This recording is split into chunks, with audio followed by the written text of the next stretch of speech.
Use mobile devices safely. Considering how much we rely on our mobile devices and how susceptible they are to attack, we will want to make sure we are protected.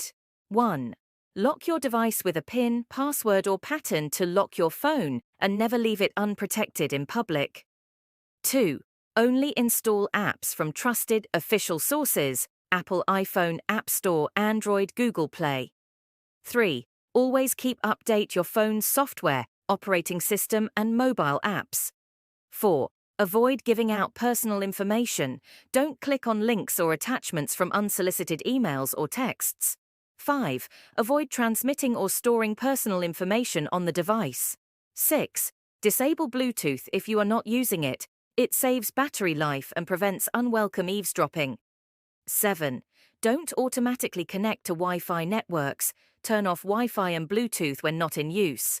Thieves often give their rogue hotspots generic names such as coffee shop. Thieves can use them to connect to your device and access files. 8.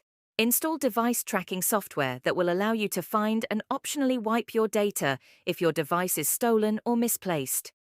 Use Apple's iPhone, Find My iPhone, or the Android Device Manager tools to help prevent loss or theft.